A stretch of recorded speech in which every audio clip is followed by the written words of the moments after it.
¿Qué tal, amigos? Buenas noches, gracias por estar en sintonía del programa Joyas Eternas. Es para nosotros un verdadero privilegio que usted nos siga acompañando a lo largo de este tiempo que ha venido esta serie de programas.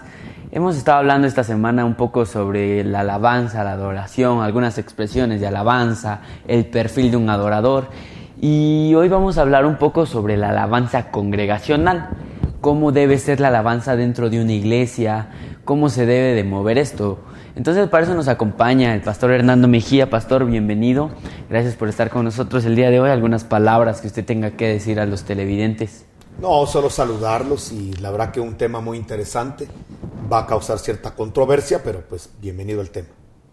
Amén. Bueno, pues para empezar el tema vamos a platicar un poco sobre la Biblia. La Biblia menciona algo sobre un fuego extraño. Esto se le puede dar muchos ángulos de interpretación. Recordemos que la Biblia tiene 7 ángulos de interpretación. Entonces vamos a preguntarle al pastor un poco sobre qué es este fuego extraño dentro de la alabanza. Bueno, recordemos que el Señor ordenó que se hiciera un perfume para poder acercarse a Él. El perfume contenía 5 elementos diferentes, entre ellos la canela, la acacia y otros elementos. Eran 5 elementos los que constituían el incienso que tenía que estar el incensario produciendo durante el culto. Entonces, el Señor bien claro dijo que no se le agregara ningún otro elemento a ese incienso, a ese ingrediente aromático, porque entonces iba a haber un problema serio, ¿verdad? Entonces, así Dios siempre ha pedido fidelidad, que así como Él pide las cosas, así se hagan. Incluso dejó hasta las cantidades de cada elemento para que no hubiera una diferencia entre culto y culto de lo que iba a ser ese incienso. Resulta ser que Nadab y Abiú, como se deja inferir en la escritura, pues parece que se tomaron los tragos, ¿no? Y entonces ya eran sacerdotes, eran hijos de Aarón. Entonces parece ser que ya bajo ese efecto de alcohol, a uno se le ocurrió pues ir al altar y presentar el incienso. Obviamente le cambiaron ciertos ingredientes, y cuando lo presentaron, Dios, en vez de sentir ese aroma, ese perfume agradable de obediencia, de alabanza, de adoración, lo que sintió fue la repulsión de hombres que iban mal al sacrificio. Iban mal porque iban ebrios, número 1, y 2, que habían cambiado la fórmula. Entonces, a ese fuego extraño, porque se le llama fuego extraño, porque no llevaba los elementos que Dios había pedido, fue rechazado, y en la escritura dice que salió fuego de Dios y los consumió, los mató. Y entonces cuando Aarón fue a ver a sus hijos, pues los hijos estaban totalmente calcinados. Esto porque se desató la ira de Dios por llevar un fuego totalmente extraño al altar.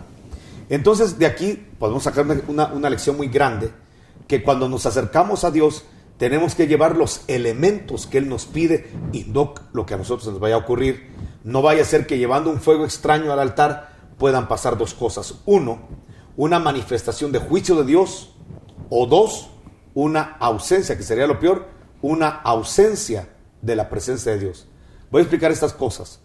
Lo mejor que le puede pasar a un ser humano es que cuando está caminando mal, Dios lo corrija, lo reoriente, ya sea utilizando cualquier tipo de medio, aún drasticidad, pero lo importante es que la persona rectifique por lo que le está sucediendo. Entonces, lo mejor que le puede pasar a una persona que está caminando mal es que le vengan acontecimientos de corrección. Lo peor que le puede pasar a una persona es que esté caminando mal y no le pase nada. Eso sí es triste, podría ser de lamentarlo, que alguien esté caminando mal y en vez de que pase algo que lo haga reaccionar, continúe en su carrera, y al contrario, las cosas le salgan hasta mejor, porque entonces eso sí sería un juicio muy terrible. Porque la persona, mira, no hay peor enfermedad que la silenciosa. Las mejores enfermedades son las que producen dolor, porque rápido, por el dolor, la gente va con el médico y a que se le aplique la medicina curativa. El problema es cuando la enfermedad avanza silenciosamente, y cuando ya destruyó órganos, cuando ya destruyó la vida, y de repente se evidencia. Y el doctor dice, ya no se puede hacer nada porque la enfermedad no avisó. Lo mismo pasa con un cristiano. Lo peor que le puede pasar es tener un trato de Dios sigiloso, que él siga caminando en su error, en su confusión, y que no le suceda nada malo, al contrario, le va mejor. Porque cuando ya se descubra el error en el cual ha transitado, ya va a ser algo irreversible, como le pasó a Judas. Judas robaba, no le pasaba nada. Murmuraba de Jesús y de sus decisiones, no le pasaba nada. Vivía una vida carnal, vendió a Jesús. Ya tenía las monedas en su haber y no le pasaba nada. Entonces lo peor que le puede pasar a una persona es que esté caminando mal, decidiendo mal, y que realmente no le suceda nada malo. Eso es lo peor que le puede pasar a una persona. Entonces, en este caso, lo mejor que le pudo pasar a Israel es que viniera un juicio que destruyera a Nadab y Abiú, así se llamaban estos dos sacerdotes, y murieran, para que así se despertara el temor de los que se iban a acercar a adorar a Dios, de hacer las cosas correctamente como Dios decide. El problema es cuando de repente llegamos a un culto, hacemos cosas desagradables a Dios y no pasa nada. Y miren, estamos haciendo las cosas mal, pero no nos pasa nada, al contrario, se están salvando las almas. Eso es muy delicado. Te voy a poner ejemplos. Yo he visto, lamentablemente he visto, porque no me gustaría ver estas cosas, he visto, por ejemplo, videos que circulan de ministros de la palabra, gente que ha tenido una trayectoria predicando el evangelio, y de repente lo veo bailando bailes que son sensuales, como es la salsa, como es la cumbia, en un altar, y que a la par tenga edecanes semidesnudas, y también bailando la misma salsa. La salsa es el ritmo erótico, pero con una canción que se supone está exaltando a Dios, y que estén bailando salsa, y las edecanes a la par de él, que se supone son hermanas, ¿cómo se llama? Con shortcitos, bailando ese tipo de bailes sensuales. ¿Y sabes qué es lo peor? Que no les pasa nada. Entonces, y alguien dirá, bueno, pues si esto fuera del diablo, o esto fuera malo, les pasaría algo malo. Y no necesariamente, cuando no pasa nada malo, es porque Dios está agradado. Y entonces hemos visto esas situaciones. Yo he visto muchas cosas. Creo que muchos de nuestros televidentes habrán visto querer ver un programa cristiano y ver algo que les edifique, y de repente se sorprenden con ver movimientos musicales que hasta ofenden, y hasta la misma gente que no es cristiana repele y dice, ¿cómo es posible que esto lo estén presentando en el altar y que digan que es para Dios? Y ver ritmos musicales que realmente ministran sensualidad o ministran rebeldía, y que se esté solamente cambiando la letra, y como ya dice Dios, Jesucristo, Espíritu Santo, ya con eso como que se santificó el ritmo, como que se santificó el movimiento, y entonces se le está dando trámite a esto. Y realmente eso lo que ha hecho es avergonzar el evangelio. Y te repito, no siempre las cosas cuando están mal, Dios las repele con juicios. Y lo peor que puede pasar es un Dios tan desagradado que la gente haga lo que se le dé la gana, meta ritmos musicales al altar y diciendo que esa es alabanza, adoración a Dios, y que no le pase nada. Tenemos que ser muy cuidadosos, porque ya tenemos ejemplos como el que estás mencionando del fuego extraño de Nadab y Abiú, que lo que ocasionaron fue muerte física en ese momento de esos sacerdotes. Pero lo peor que puede pasar es la ausencia de la presencia de Dios, la ausencia de la voz de Dios, de la corrección de Dios. Eso es lo peor que le puede pasar a un ser humano, como lo peor que le puede pasar a un hijo, que esté caminando mal y el papá, en vez de corregirlo, le celebre el pecado.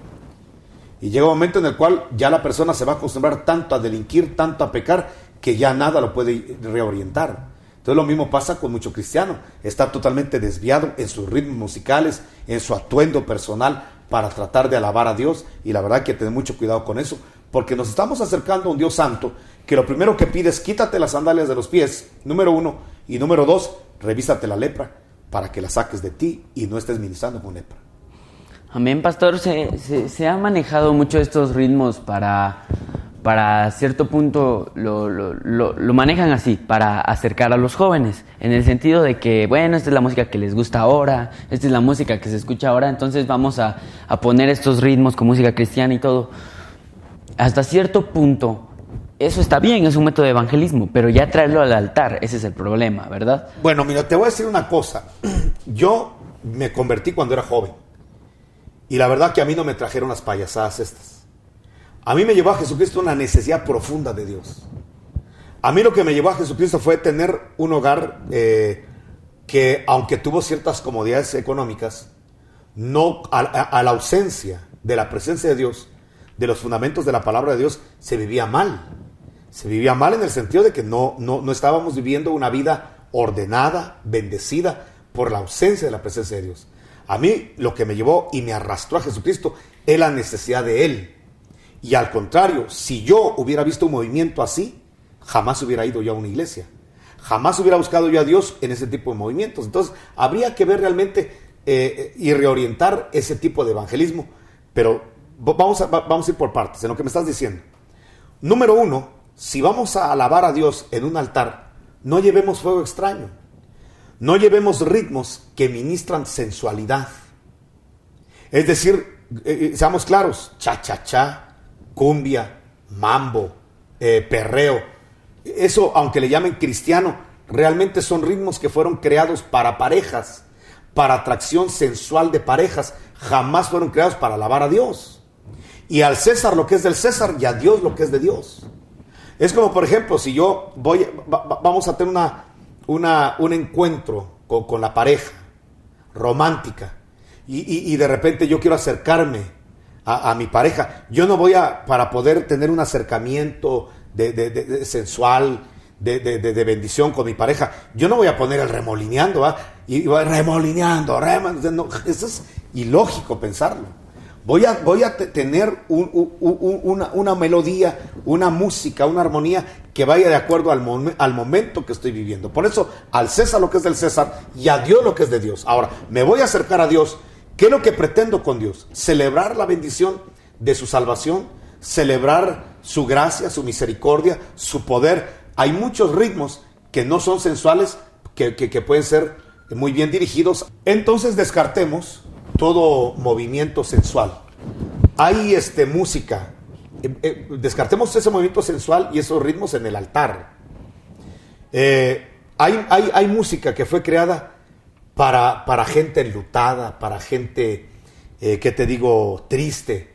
Bueno, jamás vamos a llevar esa música al altar de Dios. Hay música que fue creada para ministrar rebeldía, rebelión. Pues no la vamos a llevar, vamos a santificarla solo cambiándole el tema. Eso no es así. Entonces, con mucho cuidado con la música que llevamos al altar y a un culto a Jehová. Ahora, la música que se puede llevar en un evangelismo, yo quizá, evocando aquel pasaje de Pablo, que dice que él se hizo judío con los judíos y gentil con los gentiles, quizá podríamos de ahí de inferir que entonces podría ser válido para ganar a cierta comunidad inconversa, poder disfrazarnos y hacer una incursión con ciertos ritmos para poder atraer a este sector de gente que podrían ser jóvenes que están metidos en pandillas, en actos delictivos y que tienen cierta afición por cierta música. Entonces fíjate lo que estamos diciendo. A este tipo de personas que están desviadas, personas que necesitan del amor de Dios, de la doctrina, tienen cierta preferencia musical.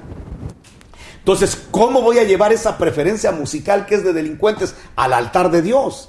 Que es de gente que está atada a la drogadicción, llevársela al altar de Dios no tiene sentido. Quizá lo que sí podría tener sentido es que yo me voy a disfrazar en el sentido que no es la música que le presento a Dios, pero es una música que le voy a cambiar el tema para ver si puedo acercarme a la comunidad de gente que está metida en estas desgracias y en estas ataduras para ver cómo los acerco a Jesucristo. Entonces, bueno, podría ser válido que de repente un grupo de jóvenes decidan armar un tipo de grupo, de banda, para poder, llevarle el mensaje de salvación a un tipo de jovencitos que están desviados.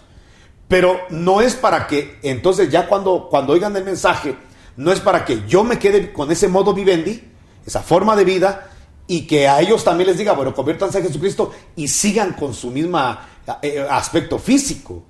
No, cuando venimos a Jesucristo venimos a que nos cambien de adentro para afuera, pero no solo Dios cambia lo de adentro, también cambia lo de afuera.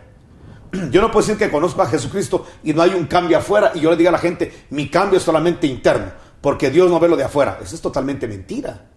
Dios ve lo de afuera, claro que lo ve. Por eso Jesús dijo, hipócritas, le dijo a los fariseos que solo querían cambiar lo de afuera y no lo de adentro. Les digo, cambien primero, eso es número ordinal, es orden. Cambien primero lo de adentro, para que también lo de afuera sea limpio. O sea que el Señor nos está diciendo que el cambio y la transformación A todo cristiano va a venir de adentro, desde el espíritu, al alma y hasta el cuerpo. Hasta mi presentación, hasta la forma de vestirme, de recortar un cabello, todo va a mostrar un cambio, una diferencia de lo que yo fui antes de Cristo. Entonces, los cambios sí, se producen de adentro, pero tiene que llevar afuera. ¿Quién puede decir que Dios lo está cambiando y lo está transformando de adentro si no hay un cambio externo? Tiene que haber un cambio externo. Yo te lo puedo probar con Pedro. Pedro, nosotros vemos por la escritura que era un pescador. Y los pescadores, pues regularmente, por su falta de preparación escolar, académica, pues regularmente, y sobre todo hace 2000 años, que había mucho analfabetismo, pues no era la mejor educación o el mejor ejemplo de educación, de cultura, de preparación. Entonces todos nos imaginamos a Pedro como un vulgar, como un soez, como una persona de modales toscas, bruscas, y de hecho se ve que en el trato que tuvo con Jesús, así era su carácter, era muy violento, era muy impulsivo, era muy grotesco. Pero cuando Pedro es bautizado con el Espíritu Santo, cuando Pedro es transformado viendo al Señor resucitado y teniendo al Espíritu Santo sobre él, entonces ya Pedro ya se ve otra persona diferente. Pedro escribió 2 cartas que están en la Biblia establecidas. O bueno, puede haber escrito más, pero 2 quedaron inspiradas por el Espíritu Santo. Lo que quiero decir con esto es que cuando tú lees a Pedro, si tú le pudieras dar las 2 cartas de Pedro a una persona que analiza las personalidades por lo que se escribe, por la forma de escribir, y le dijeras a una persona que analiza la personalidad, y no le dices que es un pescador y que es Pedro, mire, analice este escrito y deme el perfil psicológico, cultural, educativo de la persona que escribió la primera y segunda carta de Pedro, pero no le dices que es un pescador, no le dices que es Pedro, te va a decir que es una persona culta, preparada, que es una persona estudiada, que es una persona cultivada, pero realmente quien escribió ese libro es Pedro. ¿Qué pasó con Pedro? Hubo una transformación que hasta la forma de hablar, la forma de escribir, le hacen ver una persona totalmente diferente. Él no se quedó hablando vulgar para ganar pescadores vulgares, él no se quedó sin cultivar para ganar gente impreparada e inculta, no, él se cultivó para darle a entender a la gente que estaba sumida en la incultura, en la vulgaridad, que se puede salir adelante y se puede ser transformado, porque para eso vienes a Cristo, para ser transformado y cambiado de adentro para afuera.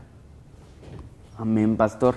Yo creo que también es muy importante recalcar ese tema de que de una fuente no puede flotar 2 tipos de agua, ¿verdad? Yo creo que eso es algo muy importante que todos tenemos que saber, ¿verdad? No podemos estar nosotros jugando con el evangelio, ¿verdad? Estar jugando de que no, que ahorita somos así, me refiero en el momento de la música, ¿verdad? Bueno, entonces, a raíz de todo esto también me surge otra duda. ¿Qué pasa con aquellos grupos musicales, hablando obviamente del mundo cristiano, que al momento de presentar un servicio a Dios en un concierto o que los invitan en una iglesia, vienen y cobran cantidades pues, muy grandes, ¿verdad? Entonces, ¿qué pasa con estos grupos que están haciendo del evangelio un mercadeo, por así decirlo? Bueno, mira, tenemos que entender que en el discipulado de Jesús hubieron 2 hombres que se llamaron Judas. Judas el traidor y Judas el que escribe un libro que está antes de Apocalipsis. Judas Tadeo le llaman. Entonces es muy diferente, o sea que en el discipulado de Jesús hubieron 2 Judas. Judas significa alabanza. Quiere decir que en el discipulado de Jesús pueden haber 2 tipos de alabanza. La alabanza agradable y la alabanza desagradable. Voy a decirte que Judas, el traidor, Iscariote, él realmente era un hombre que tenía toda la mirada puesta en el dinero. Si tú analizas el perfil de Judas, Judas para empezar era el tesorero del discipulado de Jesús y se robaba el dinero. O sea que él seguía a Jesús porque había un interés personal, robaba y sustraía de las ofrendas. Número 2, cuando a Jesús le derramaron aquel perfume de alabastro, él dice que discutió y dijo, ¿cómo es posible que se desperdició el dinero? A mí me hubieran dado 300 denarios fácil por ese perfume. Es un desperdicio colocar ese perfume en el cuerpo de Jesús cuando se pudo haber vendido. Y mira su su excusa. Y ese dinero se hubiera empleado para obra social, se le hubiera dado a los pobres. Realmente él no estaba pensando en los pobres, sino en lo que podía sustraer de, de esa venta. 3, vendió al Señor por dinero. 4, con el dinero de su iniquidad, compró un terreno y en ese terreno murió. Entonces, si tú ves el área de Judas de alabanza, de la falsa alabanza que está en el discípulo de Jesús, fue precisamente el dinero, el mercantilismo, el acercarse a Jesús para ver qué podía sacar él y extraer a sus beneficios personales y a sus arcas económicas. Con esto podemos concluir, Andresito, diciendo de que hay grupos de alabanza que están en el discipulado de Jesús, pero perdieron la visión de Jesús. Y ahora toda su mentalidad está enfocada en el dinero, y ya sabemos que el amor al dinero es la raíz a todos los males. Y entonces ahora ya no se ministra para alcanzar almas. Ya perdieron la visión de cantar y usar el talento del canto y de la música para ver cómo el mensaje puede acercar a la iglesia a Dios. Sino que ahora se ha perdido esa visión en muchos, gracias a Dios no en todos, que ahora se está pensando en hacer presentaciones, en hacer grabaciones, pero por las ventajas económicas, por los beneficios financieros que van a tener en sus arcas. Y entonces ahora ya no puedes pedirle a un cantante cristiano, a un grupo de alabanza, que llegue a tu iglesia a cantar sin que primero pases por su promotor. Perdóname, yo ya ahora no me muevo solo, ahora tengo promotor. Entonces, si quieres que vaya a tu iglesia, este es el teléfono de mi promotor. Entonces uno habla al promotor y el promotor ya está viendo, está bien, en dónde se va a hospedar el cantante, como que fuera un artista mundano, dónde se van a hospedar, qué comida les van a dar, porque ellos no comen ciertas cosas, cómo los van a trasladar, qué pasajes de avión les van a dar y cuánto de ofrenda les van a dar, porque son ofrendas de amor, dice, pero no pueden bajar menos de cierta cantidad.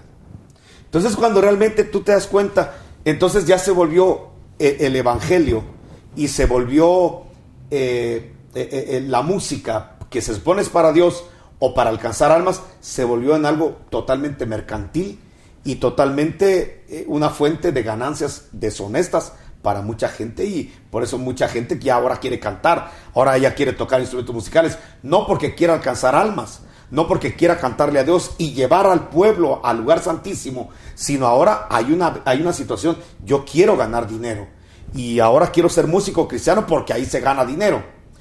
Yo tuve la oportunidad de estar una vez predicando la palabra en un lugar y a mí me querían contratar. Me dijo un grupo supuesto de música cristiana que había grabado ya el volumen 30 y tantos y lo estaban promocionando en esa campaña evangelística donde yo estaba. Entonces me llamaron a mí aparte y me dijeron, ¿por qué no se une a nosotros? Porque nosotros jamás hemos predicado por dinero. Lo que nosotros recibimos son ofrendas de amor, pero jamás ponemos un precio a la palabra. Y desde luego porque la gente donde uno va a predicar, pues está viendo que uno gastó, gasolina, depreciación de vehículo. Es lo que la gente está viendo y nos da una ofrenda de amor. Pero a mí me preguntó este grupo, uno de los jefes de esta banda musical cristiana, me dijo que cuánto me estaban pagando a mí por predicar. Yo le dije, no, yo no cobro. Entonces me dijo, mire, a nosotros nos están cobrando, esto era en pesos, nos están cobrando 25,000 pesos por noche. Fueron 4 noches. Aparte, usted se está quedando aquí en el pueblo, nosotros quedamos en la ciudad, en un hotel de 5 estrellas. Entonces ya me dio las comodidades que ellos tenían, que yo no tenía. Entonces me dijo, pastor, véngase con nosotros, únase a nosotros y le vamos a pagar a usted por noche cierta cantidad de dinero. Entonces prácticamente ahí es donde la mentalidad de ellos se ha cambiado, lo que quieren es dinero. Y yo me acuerdo que yo les pregunté, ¿y cómo se metieron ustedes a esta situación de cantar música cristiana? Entonces me dice, lo que pasa es que nosotros cantábamos en parrandas, en situaciones mundanas, pero una vez le metieron a mi primo un balazo porque a veces en las fiestas mundanas, pues alguien saca una pistola y una bala perdida le cayó a mi primo. Nos dimos cuenta que realmente era muy peligroso cantar ya ahora en fiestas mundanas, entonces mejor decidimos cantar en campañas evangelísticas y nos está yendo requete bien, que ya llevamos el volumen 30 y tantos y realmente aparte de eso viajamos y conocemos ciudades. Fíjate qué cosa, cómo se pierde la visión. Gente que ni siquiera conoce a Jesucristo, ni siquiera tiene una gratitud en su corazón por la salvación y está cantando ya 32 discos grabados. Entonces te das cuenta cómo, y lo más triste es la gente que se los compra. Porque si no tuviera mercado, ese mercantilismo, definitivamente volverían o se apartarían de hacer cosas que no les corresponden porque no son nacidos de nuevo, o sencillamente volverían otra vez a la sencillez del llamado que Dios le da a una persona que tiene talento musical o que tiene talento vocal. El evangelio jamás nos lo dieron, y los dones jamás nos lo dieron para que lucráramos con ello. Nos lo dieron para que nosotros veamos la forma de cómo alcanzamos almas para Jesucristo. Nos dieron dones y talentos, interpretación de la palabra, revelación en el canto, en la música, no para hacernos ricos, sino para servirle a un Dios que ya nos enriqueció solo con su presencia. Entonces creo con todo mi corazón que eso es totalmente deleznable, condenable, y por eso mucha gente, en vez de acercarse al evangelio, mucha gente pensante, inteligente, mejor se aparta porque cree que todos tienen el mismo sentir y el mismo mercantilismo, ya sea predicadores o grupos musicales. ¿Qué hay que hacer? Volver otra vez a Jesucristo, volver otra vez a la sencillez, entender que venimos a servir y no ser servidos, y ver que realmente en el evangelio nosotros ya estamos totalmente pagados como para que ahora querramos tener prebendas de los dones que Dios nos ha dado. Es triste que ahora muchos grupos de alabanza en las iglesias le están pidiendo a los pastores que les den ya un salario, porque como están tocando los martes, los viernes, los domingos, los días de culto, que pues ya también se les dio un salario a ellos. Entonces ya no se está viendo un servicio a Dios, una gratitud a Dios. Dentro de poco los diáconos también van a cobrar, los que ayudan en las tiendas de las iglesias van a pedir una comisión. De repente los maestros de escuela dominical también van a pedir, porque es un trabajo, van a pedir un salario. Y entonces nos estamos volviendo mercantilistas, y ya no es como en el tiempo pasado, donde todos servíamos al Señor, no porque nos dieran una prebenda ni una felicitación. Lo que buscábamos era ver cómo le agradecíamos a Dios con nuestro tiempo, con nuestro dinero, de la salvación tan grande, de la inversión tan grande que hizo por nosotros. La reflexión esta noche de todo lo que hemos hablado, Andresito, es de que tenemos que volvernos a la sencillez del evangelio, a la gratitud a Dios, y tener mucho temor cuando nos acercamos al altar o al culto a Jehová, de no hacer algo que vaya a ser réprobo a los ojos de nuestro Señor. Amén, pastor. Yo creo que el tema quedó muy claro.